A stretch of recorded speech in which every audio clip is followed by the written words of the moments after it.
Alhamdulillahirabbil alamin. Nahmaduhu wa nasta'inuhu wa nastaghfiruh. Wa na'udzu billahi min shururi anfusina wa min sayyiati a'malina. Man yahdihillahu fala mudilla lahu wa may yudlil fala hadiya lahu. Asyhadu an la ilaha illallah wahdahu la syarika lahu wa asyhadu anna Muhammadan abduhu wa rasuluhu al-mab'uts rahmatan lil alamin. Allahumma shalli wa sallim ala sayyidina Muhammad wa ala alihi wa sahbihi wa man tabi'ahum bi ihsanin ila yaumiddin. Allahumma iftah lana qulubana wa alhimna rushdana wahdina siratakal mustaqim.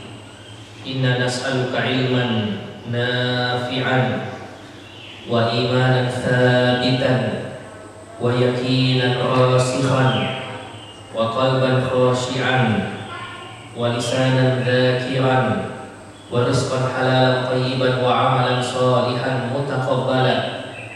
Jamaah sekalian yang dimuliakan Allah Subhanahu wa taala, kembali senantiasa kita memuji dan bersyukur kepada Allah Subhanahu wa taala. Pada kesempatan yang mulia ini Allah memberikan kepada kita kesehatan, taufik dan inayah untuk menunaikan kewajiban subuh kita berjamaah di tempat yang mulia ini, di salah satu dari rumah-rumah Allah Subhanahu wa taala. Pada pertemuan terakhir jamaah sekalian, kita sudah menyelesaikan pembahasan tentang sirah nabawiyah, wafatnya Rasulullah Shallallahu Alaihi Wasallam. Pada kesempatan kali ini kita akan melanjutkan pembahasan tentang bagaimana akhlak dan keseharian Rasulullah Shallallahu Alaihi Wasallam yang dihimpun oleh Al-Imam At-Tirmidzi dalam kitabnya Syama'il Nabi Sallallahu Alaihi Wasallam atau kitab Asy-Syama'il Al-Muhammadiyah wal Khisal Al-Mustafawiyah. Bagaimana Rasulullah Sallallahu Alaihi Wasallam dengan akhlak beliau berinteraksi dengan orang lain.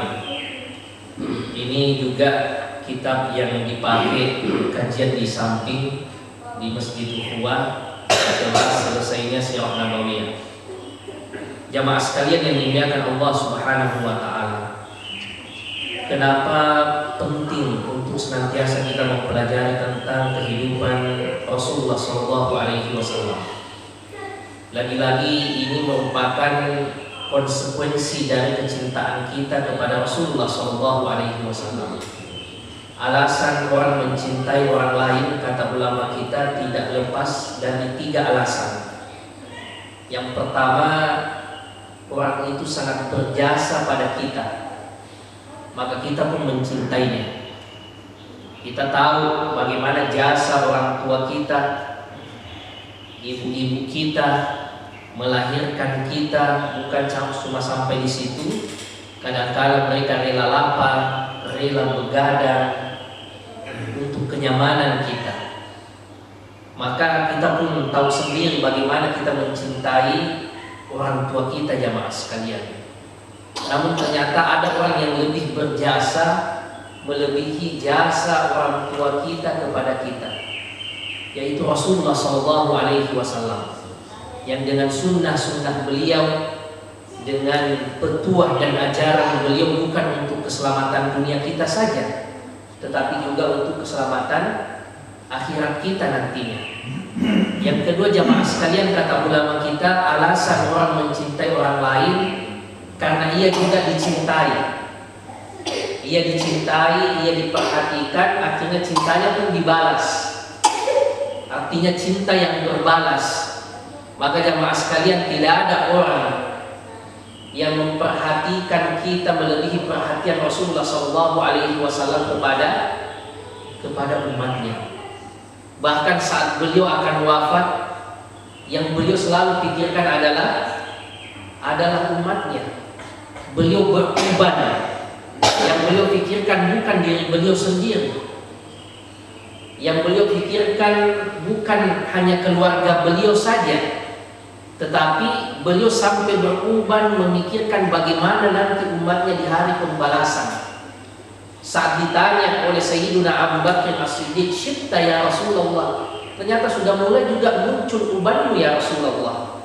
Kata Rasulullah sallallahu alaihi wasallam, "Syayyabani Hudun wa akhawatuha." Saya dibuat beruban surah Hud dan yang semisalnya. Ini karena dahsyatnya nanti hari pembalasan jamaah sekalian. Rasulullah memikirkan bagaimana nasib umatnya jamaah sekalian. Bahkan pada saat beliau akan wafat, beliau fikirkan umatnya. Berapa kali beliau turun naik ke mimbar, selalu beliau ingatkan as-shalah, as-shalah, as-shalah. Ingat sholat kalian, ingat sholat kalian, perhatikan sholat kalian. Bahkan beliau pun berusaha untuk mencontohkan bagaimana perhatian beliau kepada sholat. Meskipun sudah sakit keras, Rasulullah ambil air wudhu, ternyata tidak mampu lagi jamaah sekalian, beliau jatuh pingsan. Beliau sadar, minta air wudhu lagi, jatuh pingsan lagi jamaah sekalian. 3 kali beliau ulang, ternyata tidak mampu lagi turun sholat. Baru beliau perintahkan Abu Bakar untuk memimpin sahabat-sahabat yang lain menunaikan sholat berjamaah. Rasulullah Shallallahu Alaihi Wasallam memikirkan umatnya jamaah sekalian. Bahkan Sayyidah Aisyah pernah minta kepada suaminya agar didoakan. Ya Rasulullah, udahullah li, wahai suamiku, wahai Rasulullah, doakan saya. Maka Rasulullah Shallallahu Alaihi Wasallam langsung mendoakan, Allahumma gfir li Aisyah. Ya Allah, ampunilah dosa-dosa istriku Aisyah ini. Ma taqaddama wa ma ta'akhkhar. Apa yang sudah ia lakukan dan apa yang belum ia lakukan. Ma asarat wa ma a'lanat. Apa yang ia tampakkan diketahui oleh orang maupun yang tersembunyi yang tidak diketahui oleh orang. Rasulullah langsung doakan untuk istrinya. Maka jamaah sekalian, Aisyah sedang sekali didoakan oleh Rasulullah Sallallahu Alaihi Wasallam. Beliau tersenyum, beliau tertawa dan berbaring di depan suaminya. Rasulullah Sallallahu Alaihi Wasallam kemudian bertanya, "Ayasuruki du'ai?" Wahai istriku, apakah engkau senang dengan doaku tadi? Kata Aisyah, jamaah sekalian, siapa yang tidak senang ya Rasulullah didoakan? Apalagi olehmu, didoakan ampunan lagi. Lalu apa kata Rasulullah Sallallahu Alaihi Wasallam jamaah sekalian? Wahai Aisyah, sesungguhnya saya mendoakan doa yang sama untuk semua umatku di setiap waktu sholat. Bukan cuma istrinya saja yang ia doakan jamaah sekalian, bukan keluarganya saja yang ia doakan, tapi kita ini umat Rasulullah Sallallahu Alaihi Wasallam. Bahkan Rasulullah ingat kita di setiap waktu sholat jamaah sekalian, doakan kita. Rasulullah Sallallahu Alaihi Wasallam jamaah sekalian mendoakan kita.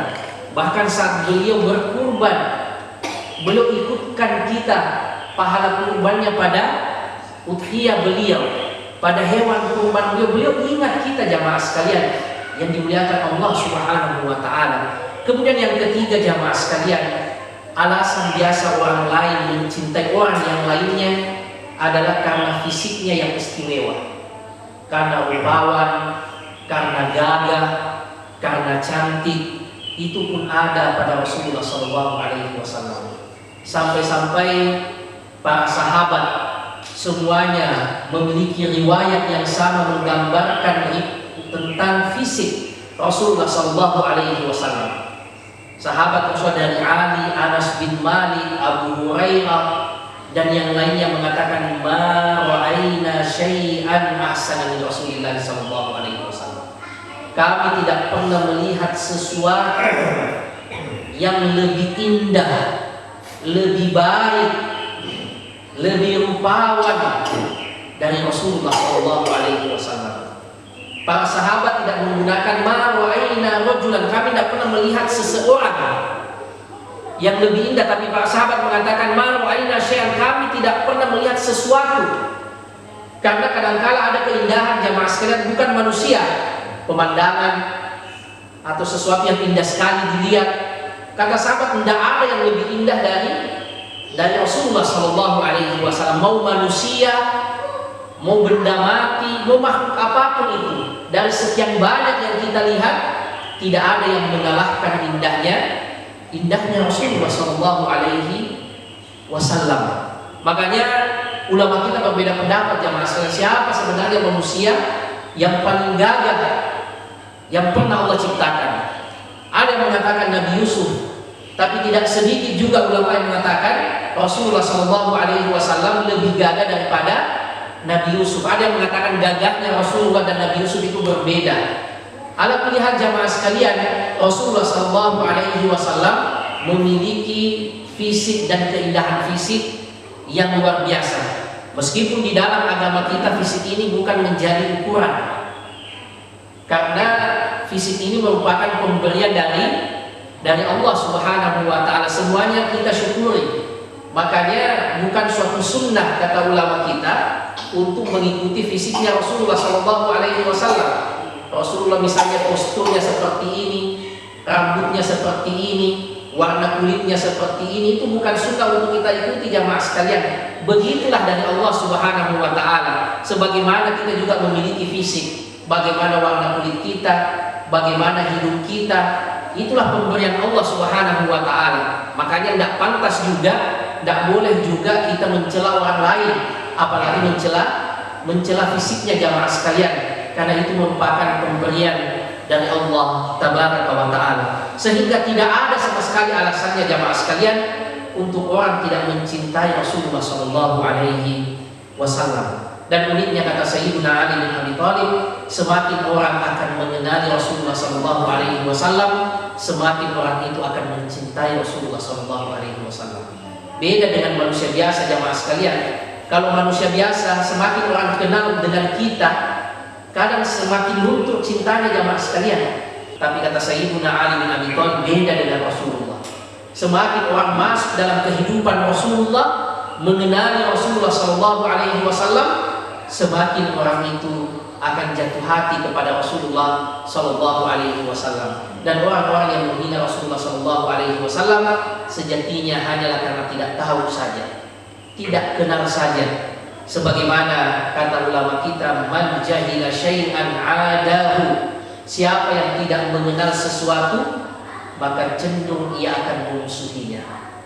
Siapa yang tidak mengetahui tentang sesuatu maka cenderung ia akan membencinya jamaah sekalian. Sekiranya mereka mau mempelajari, mengetahui tentang kehidupan Rasulullah SAW, maka mereka akan jatuh hati pada akhlak dan kehidupan Rasulullah SAW.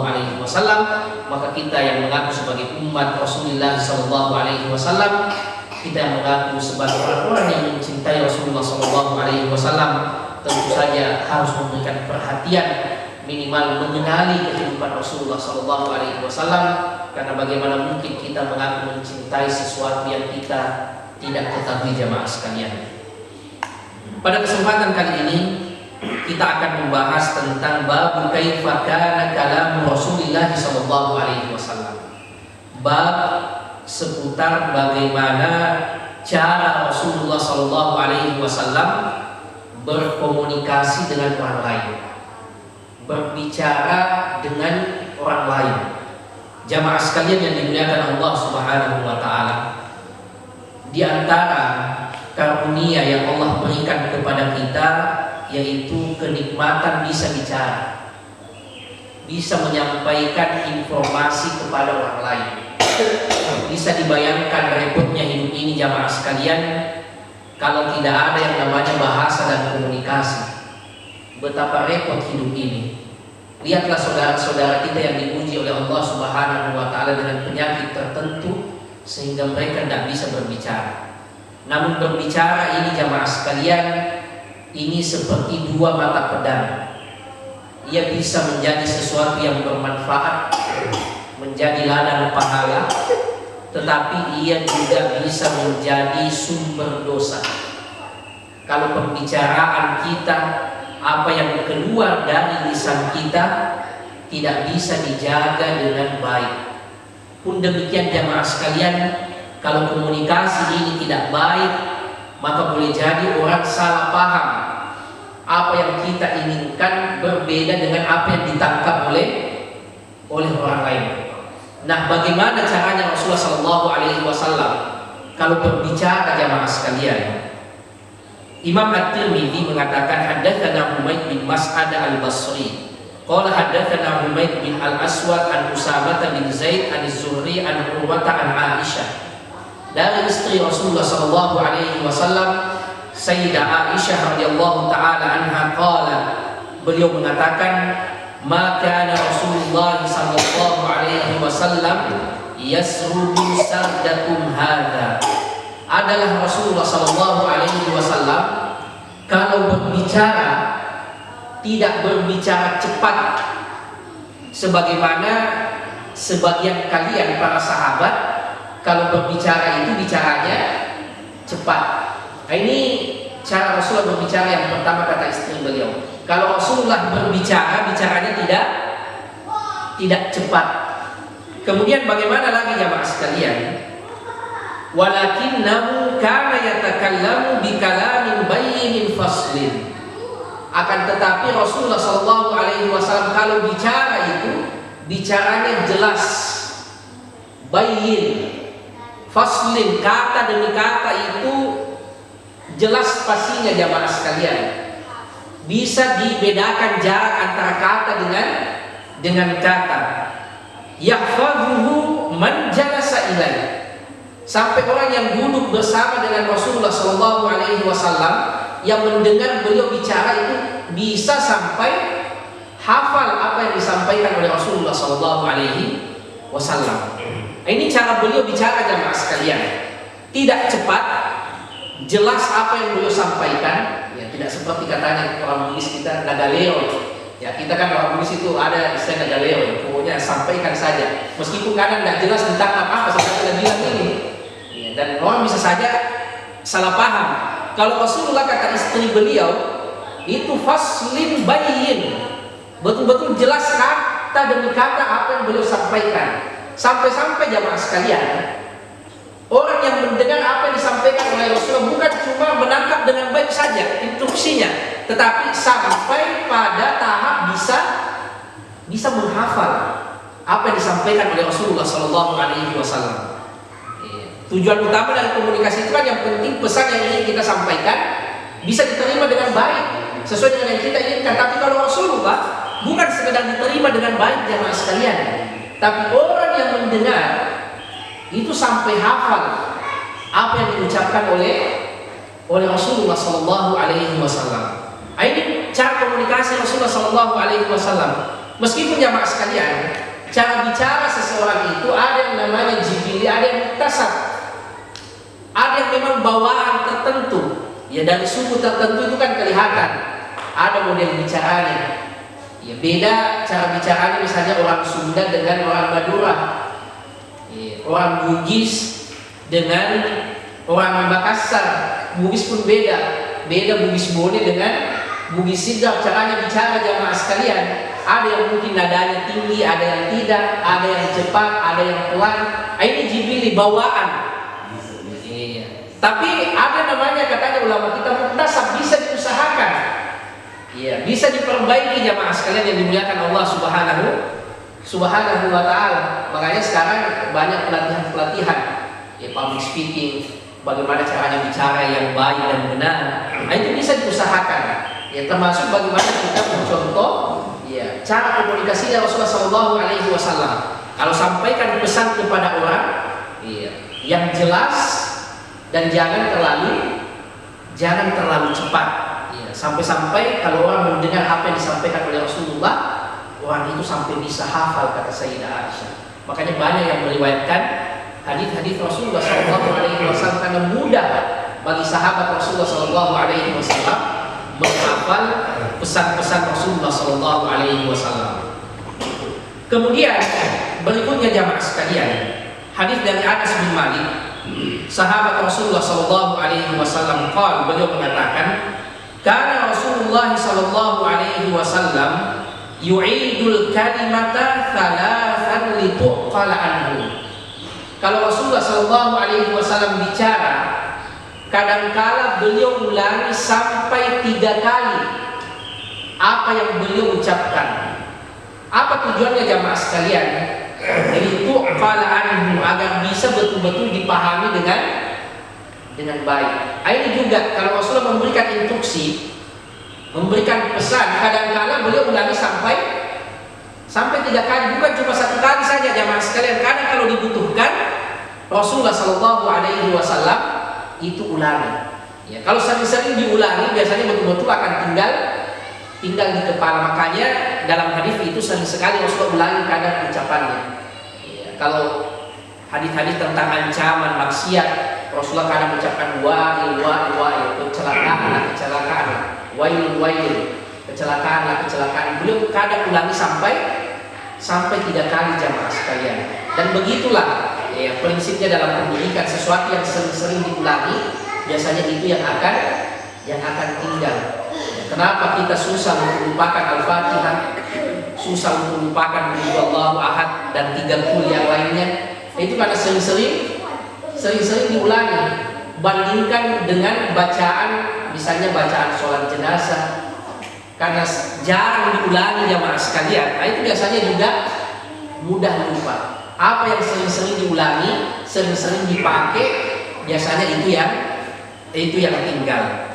Kemudian jamaah sekalian, hadis yang terakhir di bab ini ya, dari sahabat Rasulullah Shallallahu Alaihi Wasallam sekaligus cucu beliau, Sayyiduna Hasan radhiyallahu taala anhu ibnu Ali ibnu Fatimah bintu Rasulullah Shallallahu Alaihi Wasallam. Hasan cucu Rasulullah Shallallahu Alaihi Wasallam, beliau mengatakan, sa'altu khali Hinda bin Abi Hala. Saya pernah bertanya sama pamanku Hindun bin Abi Hala. Khali ini jamaah sekalian adalah saudaranya ibu. Ya, kalau bahasa Arab itu dibedakan yang mana paman saudaranya ibu, yang mana paman saudaranya bapak. Kalau ibu, saudaranya ibu, paman dari jalur ibu, itu khal. Kalau paman saudaranya bapak, itu namanya am. Iya, enggak tahu, mungkin ini kali yang dipakai di Indonesia jadi om. Iya. Kalau saudaranya bapak itu am, makanya paman ku ammi. Kalau bibi ku ammati. Kalau ibu beda jamaah sekalian. Kalau paman itu khal. Iya. Kalau bibi saudara ibu itu khola, ya, atau kholati. Kali ini jamaah sekalian, Sayyiduna Hasan bertanya sama saudara dari ibunya. Siapa ibunya Hasan? Fatimah radhiyallahu taala anha. Sementara jamaah sekalian, tidak ada anak laki-lakinya Rasulullah Shallallahu Alaihi Wasallam yang sampai usia balik. Semuanya meninggal sebelum balik, masih anak-anak jamaah sekalian.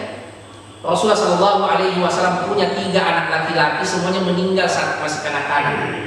Abdullah, Ibrahim, Qasim, semuanya meninggal saat masih kecil. Lalu siapa yang dimaksud Hindun bin Abi Hala ini oleh Hasan? Kenapa Hasan mengatakan bahwa ada saudaranya ibuku laki-laki yang bernama Hindun bin Abi Hala?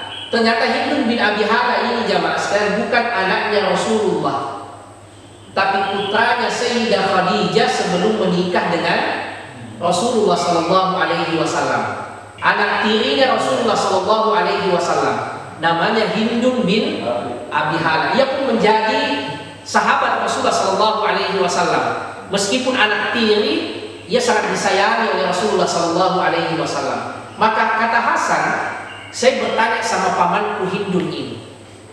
Kenapa Hasan bertanya sama Hindun ini? Karena wasofan, Hindun ini pandai sekali mendeskripsikan sesuatu, pandai sekali menggambarkan sesuatu. Ya, karena seperti itu kadang jamaah sekalian, ada orang kalau ditanya pintar sekali menjelaskan sesuatu. Ditanya yang mana itu Pak Ridwan misalnya, dia pandai deskripsikan dari posturnya, warna kulitnya, rambutnya. Iya, biasanya kalau di Masjid Andalas itu di saf pertama dan seterusnya. Tapi ada orang yang tidak dikaruniai ya, keahlian yang sama. Kalau ditanya bagaimana itu Pak Ridwan, bilang pergi saja sholat di Andalas, ada itu di sana. Dia tidak bisa gambarkan jamaah sekalian. Iya. Hindun bin Abi Hala ini pintar sekali menggambarkan seseorang, mengilustrasikan bagaimana seseorang itu, Maka Sayyidina Hasan mengambil kesempatan ini untuk bertanya sama pamannya Hindu ini. Apa yang ditanyakan oleh Hasan? Ya, wahai pamanku, sifli mantika Rasulullah sallallahu alaihi wasallam. Wahai pamanku, gambarkan kepada aku bagaimana dahulu caranya Rasulullah sallallahu alaihi wasallam kalau bicara. Karena Rasulullah wafat saat Hasan masih anak-anak jamaah sekalian, 7-6 tahun jamaah sekalian, atau 7-8 tahun. Yang kadang-kadang mungkin orang sudah lupa. Ya, usia 7 tahun kadang-kadang mungkin sudah lupa bagaimana dulu mukanya kakek saya ya. Bagaimana dulu caranya kakek saya bicara. Maka ini yang ditanyakan oleh Hasan kepada Hindu bin Abi Hala ini, bagaimana caranya Rasulullah bicara. Bagaimana caranya Rasulullah sallallahu alaihi wasallam berkomunikasi. Maka Hindu bin Abi Hala ini, anak tiri Rasulullah sallallahu alaihi wasallam, kemudian mulai menjelaskan, karena Rasulullah mutawasil al-ahzan. Rasulullah sallallahu alaihi wasallam kalau bicara itu kelihatan sangat menjiwai sekali apa yang beliau sampaikan. Daiman fikrah, senantiasa Rasulullah sallallahu alaihi wasallam itu berpikir. Orangnya pemikir jamaah sekalian. Banyak pikiran, tetapi beda dengan sebagian kita. Rasulullah awalnya banyak pikiran, tetapi yang beliau senantiasa pikirkan adalah umatnya. Bukan hanya diri beliau pribadi, bukan hanya keluarga beliau saja yang beliau pikirkan, tetapi yang beliau senantiasa pikirkan adalah umatnya jamaah sekalian yang dimuliakan Allah Subhanahu wa taala. Kemudian laisat lahu roha, jarang sekali itu kakekmu itu Rasulullah sallallahu alaihi wasallam istirahat. Mobilitasnya sangat tinggi sekali jamaah sekalian. Ya, bahkan pernah beliau istirahat tidur malam di samping istrinya Aisyah. Kemudian tiba tengah malam beliau bangkit. Kata istri beliau, ya Rasulullah, saya masih nyaman tidur di sampingmu. Apa kata Rasulullah sallallahu alaihi wasallam? Intaha ahdun naum ya Aisyah. Sudah selesai waktunya tidur wahai Aisyah. Sekarang waktunya untuk sholat. Malam harinya diisi dengan sholat malam, siang harinya dengan aktivitas dakwah dan mengajari umatnya jamaah sekalian. Ya ayyuhal muzammil, qumil laila illa qalila. Malamnya diisi dengan sholat jamaah sekalian. Sementara siangnya, ya ayyuhal muddaththir qum fa'anzir. Wahai orang yang muslim, bangun, berikan edukasi, berikan peringatan kepada umatmu, kepada umat manusia. Sedikit sekali istirahatnya kata anak tiri beliau. Bahkan jamaah sekalian, ya kita sudah menjelaskan di Sirah Nabawiyah, tidurnya Rasulullah sallallahu alaihi wasallam itu tidak banyak. Kebiasaannya beliau kalau sudah sholat Isya itu langsung tidur jamaah sekalian.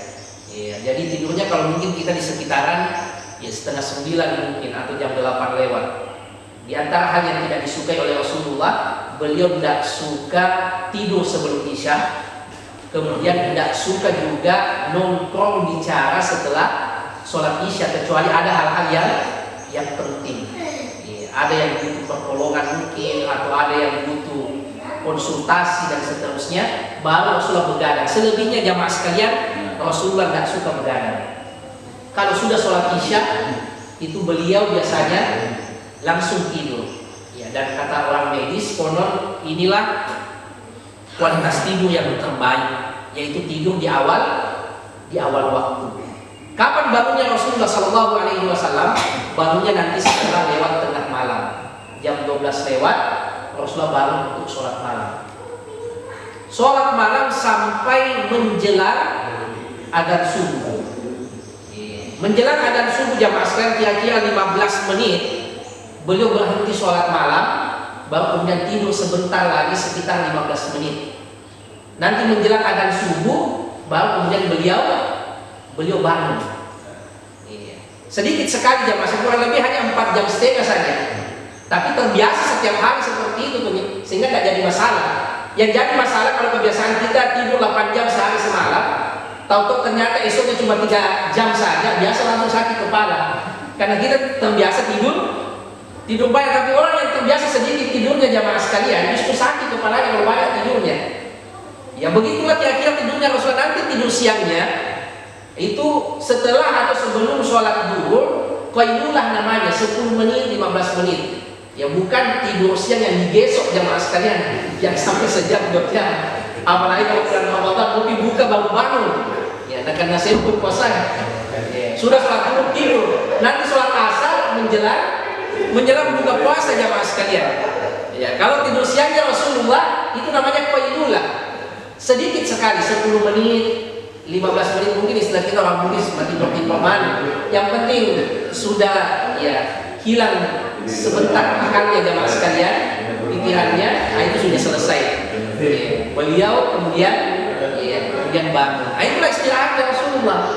Dan kata anaknya memang Hindun ini sedikit sekali istirahatnya Rasulullah SAW, sehingga istilah mager itu jauh dari kamusnya Rasulullah SAW.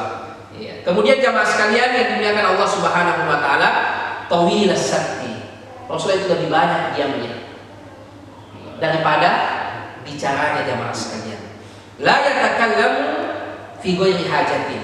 Rasulullah SAW tidak bicara kecuali pada sesuatu yang baik, sesuatu yang bermanfaat. Ini yang susah diikuti jamaah sekalian. Apalagi di era sekarang, era di mana orang susah untuk diam, era di mana semua orang mau komentar, era di mana mudah sekali orang bicara jamaah sekalian, informasi itu ditularkan. Padahal Rasulullah SAW itu tawilas sakti, beliau itu orangnya lebih banyak diamnya. Kalaupun beliau bicara, apa yang keluar dari lisan beliau adalah sesuatu yang bermanfaat. Maka ini yang menjadi sunnah bagi kita jamaah sekalian.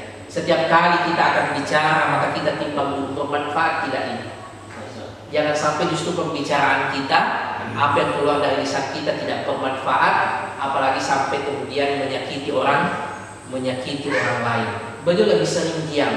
Sebagaimana kata orang Arab, ma nadimtu ala sukuti marratan. Tidak pernah saya menyesal karena pernah diam. Walakin nadimtu ala kalami miraran. Akan tetapi berkali-kali saya menyesal karena pernah komentar. Jarang-jarang kita itu menyesal karena pernah diam. Kenapa tadi waktu rapat saya diam? Tetapi sering-seringnya itu kita menyesal karena kenapa tadi saya bicara seperti itu?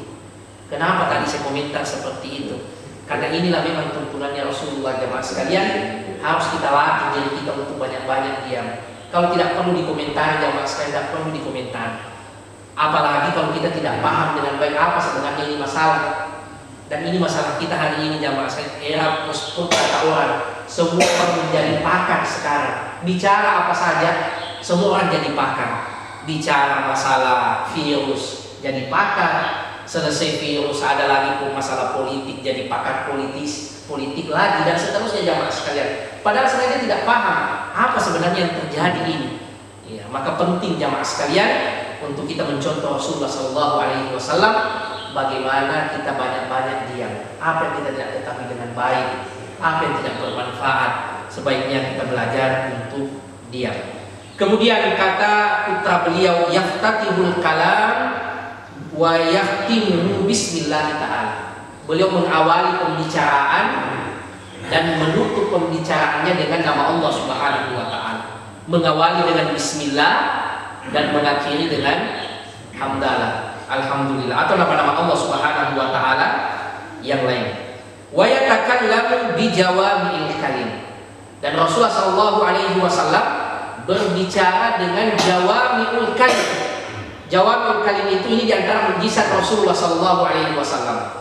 Kalimatnya pendek, padat, tapi kandungannya sangat luas sekali jamaah sekalian. Makanya hadis-hadis Rasulullah SAW itu pendek-pendek jamaah sekalian. Tapi ulama kita menjelaskan itu sampai berjilid-jilid buku. Begitulah memang Rasulullah SAW. Jawami'ul kalim, pembicaraannya pendek, kalimatnya tidak panjang, tetapi kandungannya sangat luar biasa. Contohnya misalnya jamaah sekalian, ayat Rasulullah, innamal a'malu binniyat. Amalan itu tergantung niatnya, ini dijelaskan oleh ulama kita apa maksudnya hadis ini. Sampai dalam perkara ibadah, tentang niat dan seterusnya itu dijelaskan jamaah sekalian. Ya, ini diantara keistimewaan Rasulullah SAW kalau berbicara dengan jawabul kalim. Kalamuhu faslun. Perkataan Rasulullah SAW itu jelas. Ya, la fudula wala taksir. Kalau Rasulullah berbicara tidak berlebih-lebihan, tidak juga kurang informasi yang beliau mau sampaikan, betul-betul proporsional. Kenapa jemaah sekalian? Kadang orang menyampaikan sesuatu, ya itu sebenarnya dia menambahkan informasi-informasi yang tidak penting. Fudul fil kalam, ya, pembicaraan-pembicaraan yang sudah overdosis. Atau taksir, ada juga yang memberikan informasinya tidak cukup, tidak utuh, sehingga orang bisa salah paham. Kalau Rasulullah SAW bicara, kata Hindun bin Abi Hala ini betul-betul proporsional. Rasulullah kalau bicara itu pembicaranya tidak kering. Maksudnya apa ya mas? Kalian kering tidak enak diajak bicara. Rasulullah itu justru enak sekali diajak ngobrol. Kadang ada candaannya, diiringi dengan senyuman, sapaan dan seterusnya jamaah sekalian. Sampai kata Hindun ini enak sekali diajak Rasulullah ngobrol itu. Terasa akrab sekali kalau kita ngobrol dengan Rasulullah SAW. Bahkan kalau Rasulullah menoleh, ada orang di belakangnya, Rasulullah tidak pernah menolehkan kepalanya saja. Kata sahabat, Rasulullah itu balikkan seluruh badannya kalau mau bicara sama orang. Itu menunjukkan bagaimana penghargaan Rasulullah kalau bicara dengan orang lain. Kadang-kadang kan orang kalau balikkan saja kepala, kenapa Ki? Kalau Rasulullah tidak ya mas sekalian. Rasulullah balikkan seluruh badannya kalau mau bicara sama orang lain. Ini menunjukkan penghargaan kepada orang yang kita temani bicara jamaah sekalian. Rasulullah itu enak diajak ngobrol, kata Hindun. Iya. Walau mahin, akan tetapi Rasulullah SAW itu tetap terjaga wibawanya. Ini yang susah jamaah sekalian. Kadang kalau orang akrab, enak ngobrol, enak pembicaraannya, di waktu yang sama biasanya wibawanya hilang. Sudah terlalu akrab, biasa bercanda. Di waktu yang sama biasanya wibawanya hilang. Tapi Rasulullah SAW tetap bisa akrab dengan sahabatnya. Bahkan semua sahabat merasa bahwa saya adalah orang yang paling dicintai oleh Rasulullah. Saking indahnya muamalah dan akhlak Rasulullah. Tetapi di waktu yang sama wibawanya Rasulullah SAW tetap terjaga. Saya kira ini jamaah sekalian yang dimuliakan Allah Subhanahu wa taala seputar akhlak Rasulullah SAW dalam berbicara. Karena ini adalah nikmat dari Allah Subhanahu wa taala dan ia bisa menjadi ladang pahala bagi kita. Tatkala pembicaraan kita adalah kalimat-kalimat thayyibah, kalimat-kalimat yang baik, atau bisa jadi jamaah sekalian apa yang keluar dari lisan kita justru merupakan adalah sumber dosa bagi kita. Makanya Rasulullah SAW mengingatkan, man yatman li baina lihiyaihi wa baina fakhidaihi atman jannah. Siapa yang mampu menjagakan untukku, kata Rasulullah, apa yang ada di antara dua bibirnya dan apa yang ada di antara dua pahanya, atman lahul jannah, maka saya menjaminkan untuknya surganya Allah Subhanahu wa taala. Karena ini yang susah jamaah sekalian. Ini yang susah untuk menjaga pembicaraan kita, menjaga lisan kita. Berapa banyak kata Rasulullah orang yang akan menyesal nanti di hari akhirat. Pembicaraan yang ia ucapkan mungkin ia anggap bukan sesuatu yang serius. Ia mungkin sudah lupa. Ia anggap sebagai sesuatu candaan saja, tetapi kalimat itu ternyata sangat besar sekali, sangat berat sekali di sisi Allah Subhanahu wa taala. Berapa banyak jamaah sekalian kebaikan yang terjadi gara-gara kalimat yang keluar dari lisan kita. Ada orang sukses mungkin dalam hidupnya gara-gara nasihat satu kalimat ia pegang dalam hidupnya, itu jadikan prinsip hidup sampai kemudian ia sukses. Dan berapa banyak orang rusak mentalnya jamaah sekalian, hancur hidupnya gara-gara kalimat yang pernah ia dengar, dan orang yang mengucapkannya pun dia menganggap bukan sesuatu yang serius, tapi ternyata masuk di hati orang dan itu merusak orang lain jamaah sekalian, menyakiti orang lain. Maka kita meneladani Rasulullah SAW untuk menjaga pembicaraan kita. Tidaklah kita berbicara kecuali sesuatu yang bermanfaat, dan kita penting untuk banyak-banyak belajar untuk diam untuk keselamatan dunia dan akhirat kita. Mudah-mudahan ada manfaatnya jamaah sekalian. Wassallallahu ala sayyidina Muhammad wa ala alihi wa sahbihi wa sallim. Wa akhir da'wana alhamdulillahi rabbil alamin. Wassalamualaikum warahmatullahi wabarakatuh.